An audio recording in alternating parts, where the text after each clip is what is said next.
The saboteur. The one who destroys what you love most. The voice that whispers you don't deserve this. The hand that pulls the rug from under your own feet.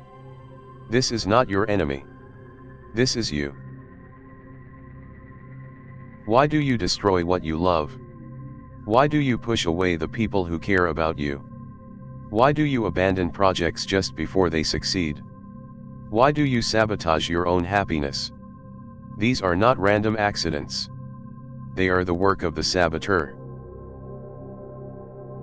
Carl Jung wrote, "We are our own worst enemy." This is not a cliché. It is a psychological law. The saboteur lives within the shadow. And the shadow is the part of you that you refuse to see. Oedipus. The original saboteur. Not because he chose destruction, but because he chose to run from it. The oracle told him he would kill his father and marry his mother. So he fled. And in fleeing, he ran directly into the fate he was trying to escape. Every step Oedipus took away from his destiny was a step toward it. He left Corinth to protect the parents he loved. But the parents he loved were not his real parents. And the road he took led him to the real ones. This is the saboteur's first lesson: the harder you run from your shadow, the faster it chases you. When Oedipus finally learned the truth, he destroyed himself. He tore out his own eyes. He who had solved the riddle of the Sphinx could not solve the riddle of himself. The saboteur does not attack from outside. It waits until you are most certain, most confident, and then it reveals the trap you built for yourself. Cassandra. She was given the gift of prophecy by Apollo. But when she refused his love, he cursed her. She would always see the truth, but no one would ever believe her. She predicted the fall of Troy. She warned them about the wooden horse. And they ignored her, every time. This is a different kind of sabotage. Not self-destruction, but the destruction of meaning. Cassandra's curse is the curse of every person who sees the truth but cannot make others see it. The truth that falls on deaf ears becomes a poison. You begin to doubt your own vision. You begin to silence yourself. And that is the saboteur's victory. Eventually, Cassandra stopped trying. She stopped warning. She stopped speaking. She watched Troy burn with silent tears. And that was the true curse. Not that no one listened, but that she let their disbelief silence her. The saboteur wins when you stop trusting yourself because others do not. Midas. The king who wanted everything he touched to turn to gold. Dionysus granted his wish. And for a moment, it was magnificent. His robes became gold. His feast became gold. His wine became gold. Then his daughter ran to embrace him. And she turned to gold. His touch, which he thought was a blessing, became a weapon of destruction. This is the saboteur's favorite disguise. It gives you what you think you want. And then it shows you what that want costs. Midas starved at a table of gold. He could not eat. He could not drink. He could not hold his daughter. His wish had not made him powerful. It had made him the agent of his own destruction. The saboteur does not take things from you. It makes you destroy them yourself, with your own hands, while believing you are building something. Samson. The strongest man who ever lived. His power was in his hair, given by God, and he kept it as a secret. But Delilah asked. She asked again and again. And finally, he told her. He gave away the secret of his own power. Why did Samson tell Delilah his secret? He knew she would betray him. She had already tried 3 times. But he told her anyway. This is the saboteur at work. It whispers that vulnerability is strength. That giving yourself away is love. That the person who wants to destroy you can be trusted with your deepest truth. Blinded and chained, Samson chose one final act. He pulled the pillars of the temple down, destroying himself and his enemies together. The saboteur's ultimate move: if I cannot have my power, no one will. If I cannot succeed, I will make sure everything fails. Self-destruction as the last assertion of control. Icarus, the boy who flew too close to the sun. His father Daedalus built the wings and warned him, "Fly neither too high nor too low." But Icarus, intoxicated by flight, soared upward. The wax melted. The feathers scattered. And he fell.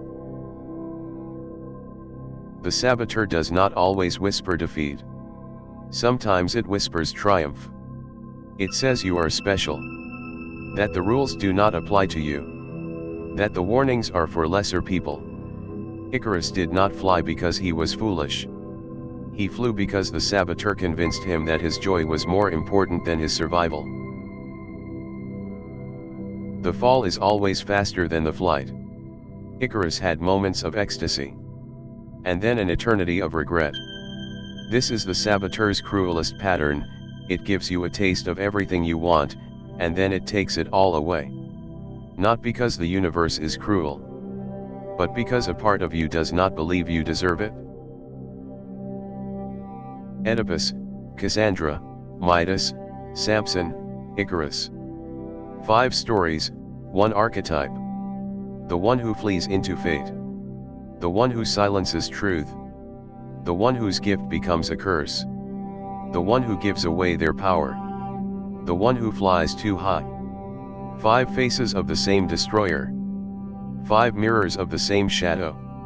Your shadow. Caroline Myss wrote, "The saboteur is a companion, not an enemy. It appears when you are about to claim more power. This is the paradox. The saboteur does not attack the weak. It attacks the moment of strength. It waits until you are about to succeed. And then it strikes." These ancient patterns did not die with the Greeks. They did not vanish with the temples. They live in you. In the meetings you avoid. In the calls you never return. In the opportunities you pretend not to see. The saboteur has been with humanity since the beginning. And it has learned to wear modern clothes.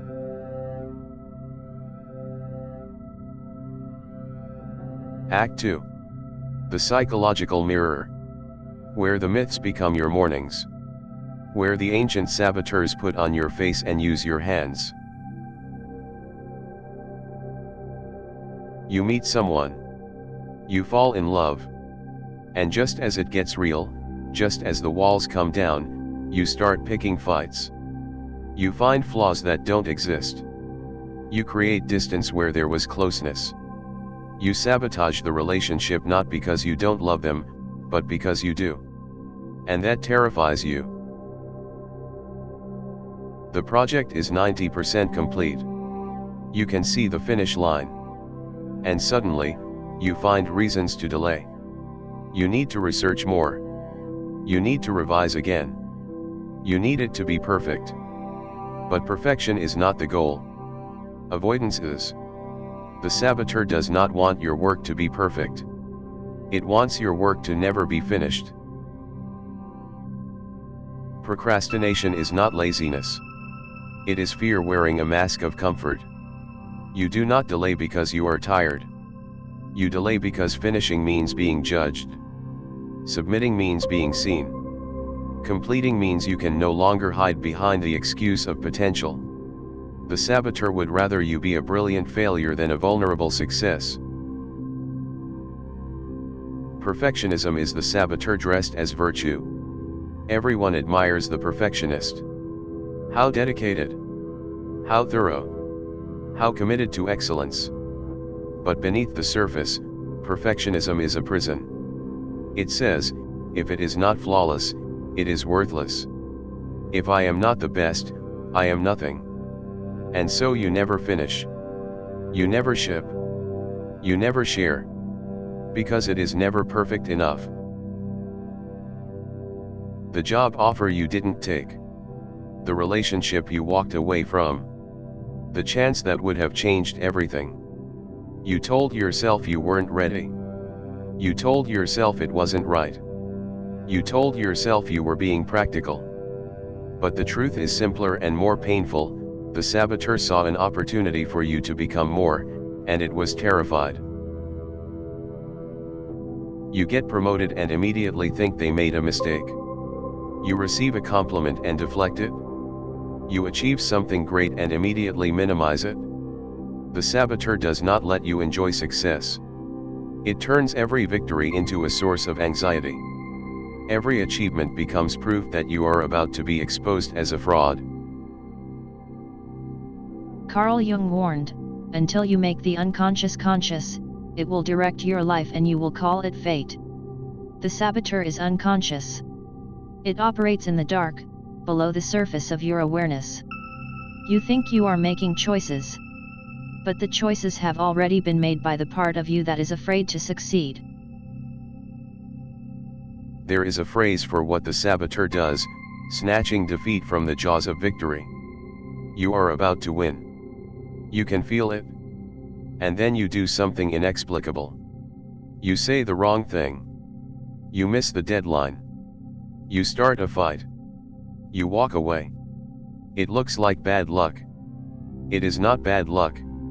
It is the saboteur, pulling the strings you cannot see. It is not failure that activates the saboteur. It is success. Failure is safe. Failure is familiar. Failure proves what the saboteur has been saying all along: you are not good enough. But success?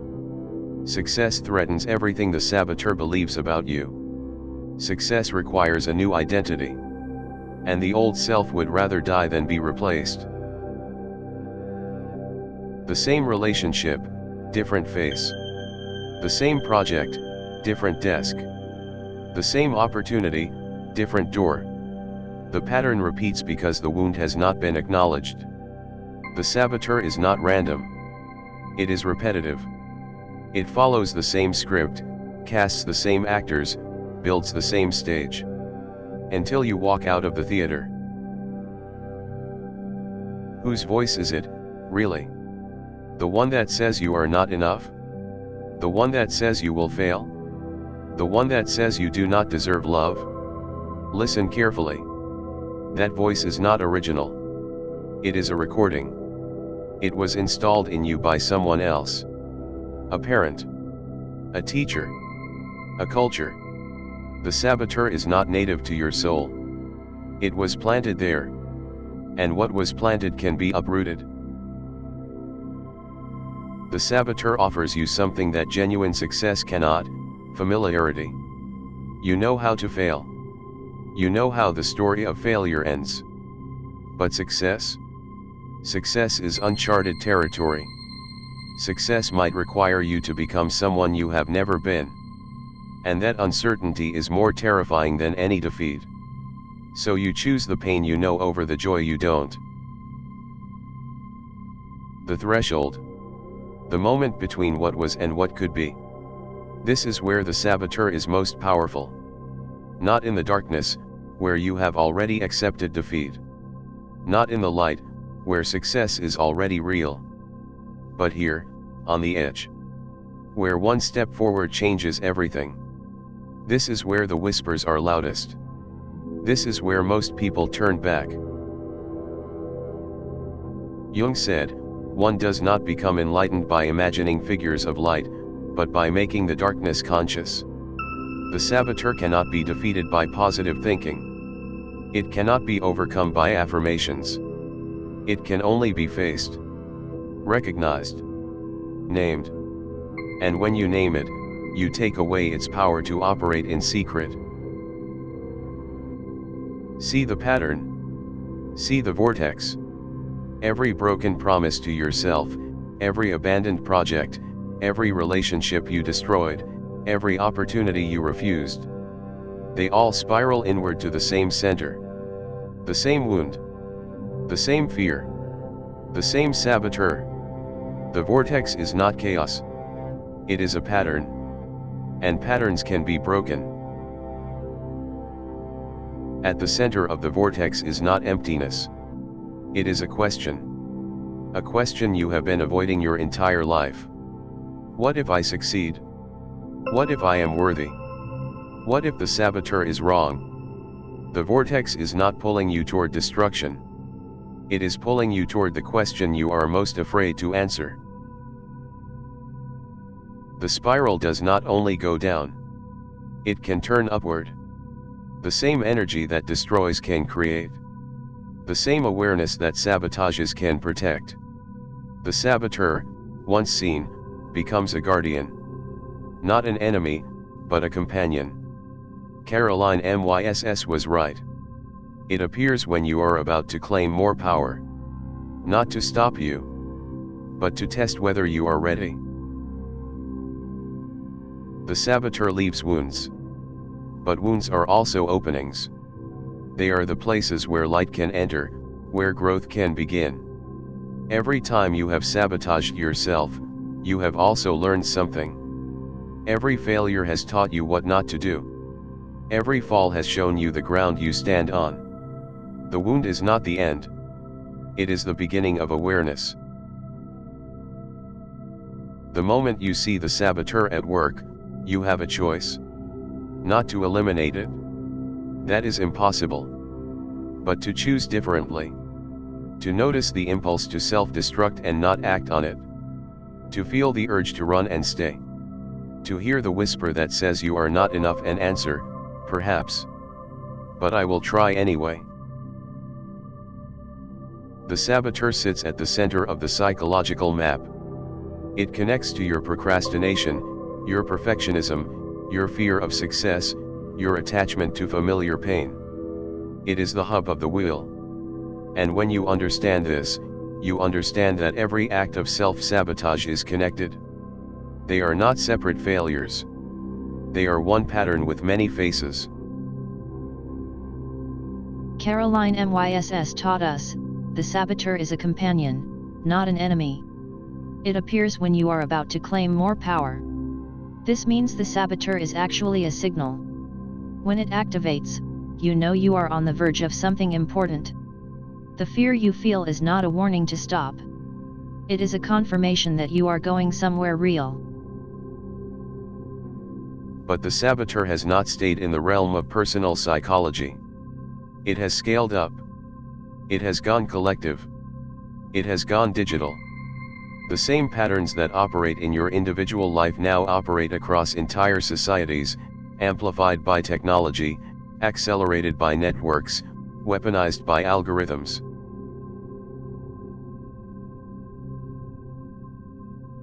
Act 3. The technological shadow. Where the saboteur operates not just in your mind but in the systems you inhabit. Where self-destruction becomes collective. Where the architecture of failure is built into the code. Cancel culture. The collective saboteur. A society that destroys its own members in the name of purity. Every civilization that has burned its heretics has eventually burned itself. Cancel culture is not justice. It is self-sabotage at scale. It is a culture that would rather be right than whole. Imposter syndrome. The saboteur's modern name. You achieve, you succeed, you qualify. And yet you feel like a fraud. You believe that at any moment, someone will discover that you do not belong. That your success is a mistake. That you have been fooling everyone, including yourself. Social media amplifies this. Every perfect profile is a mirror that reflects your imperfections. LinkedIn tells you everyone is thriving. Instagram tells you everyone is beautiful. Twitter tells you everyone is clever. And the saboteur whispers, everyone except you. The platforms are designed to make you feel inadequate. Because inadequacy drives engagement. The saboteur is not just in your head. It is in the business model. The anxiety around artificial intelligence is not really about the machines. It is about us. Will AI replace us?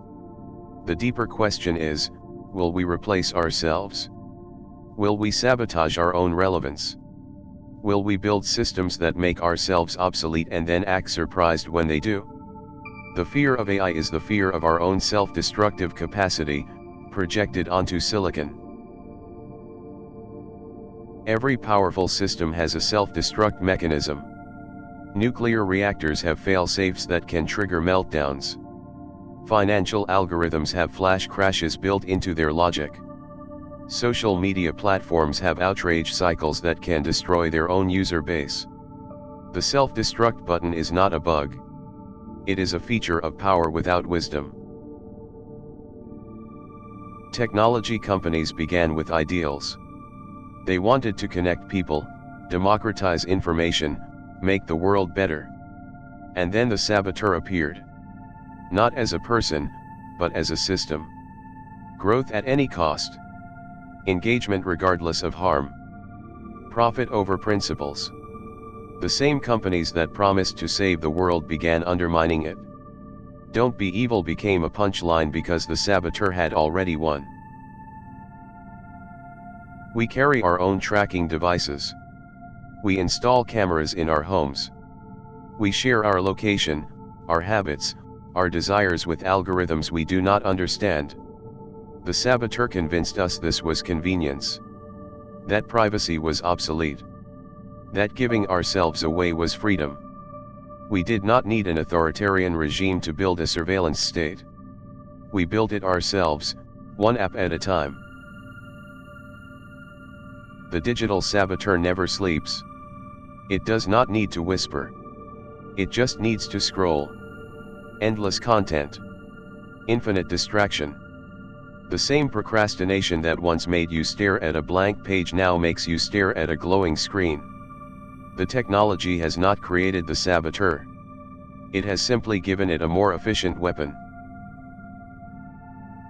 The algorithm knows your fears. It knows what makes you doubt yourself. It knows what triggers your anxiety. And it feeds you more of it. Not because it is malicious, but because insecurity is profitable. Anxious people click. Doubtful people scroll. People who feel inadequate buy things to feel adequate. The algorithm does not cause self-sabotage. It monaizes it. The ultimate question of the saboteur is not personal. It is species level. Is humanity its own greatest threat? We have the technology to solve every major problem. We have the resources. We have the knowledge. And yet we do not act. We sabotage our own survival. Not because we cannot, but because a part of us, the ancient saboteur, does not believe we deserve to survive. Here is the truth: the saboteur does not want you to know.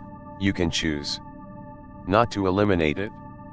You cannot eliminate a part of yourself, but to recognize it, to see it when it moves, to feel its pull and not obey, to hear its whisper and answer, I hear you. But I am going to try anyway. I am going to succeed anyway. I am going to love anyway. Awareness is the antidote. Not resistance. Not denial. Not positive thinking.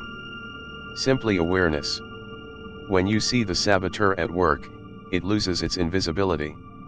When you name the pattern, it loses its power. When you recognize the impulse to self-destruct in the moment before you act, a gap opens. And in that gap, freedom exists. Oedipus at the bottom. The psychological spiral in the middle. The algorithm at the top. One archetype expressed across millennia. The saboteur is not new. It is ancient. It has simply learned new tools. The same impulse that made Oedipus flee his fate now makes you scroll past your own potential. The same voice that silenced Cassandra now silences your instincts. When you stop fighting the saboteur and start listening to it, something extraordinary happens. It becomes a guardian. Its warnings, once paralyzing, become useful. Its fears, once overwhelming, become information. It tells you where your edges are. It shows you where you are not yet ready. And instead of stopping you, it prepares you. You have been through the saboteur. You have felt its pull. You have watched it destroy what you loved. You have seen it sabotage your relationships, your work, your dreams. And you survived.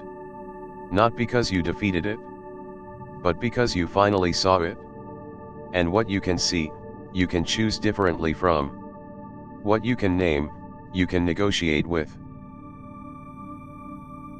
The destroyer and the protector are one. The same saboteur that tears down your confidence can alert you to real danger. The same voice that says you are not enough can also ask the questions that save you from reckless decisions. The archetype is not evil. It is a double-edged sword. And the difference between destruction and protection is not the blade. It is the hand that holds it. What will you destroy today? Or what will you build?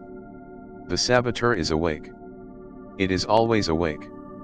The question is not whether it will appear. The question is whether you will recognize it when it does. Whether you will see the hand that reaches for the self-destruct button and choose, consciously, to reach for something else instead. The saboteur walks beside you. Always. It walked with Oedipus. It walked with Cassandra. It walked with Midas and Samson and Icarus. And it walks with you now.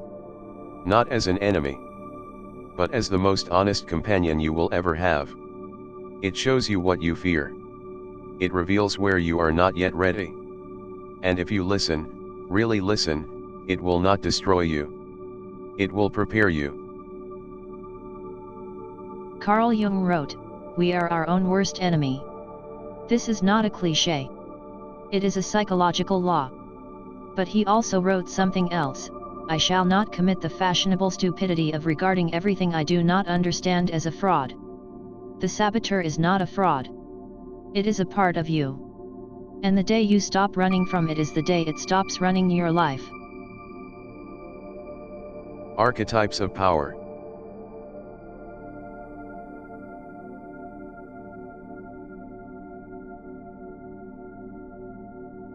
Episode 10. The Saboteur.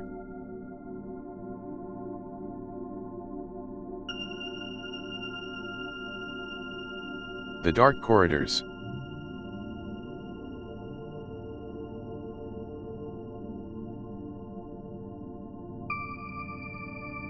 Archetypes of Power. Episode 10. The Saboteur.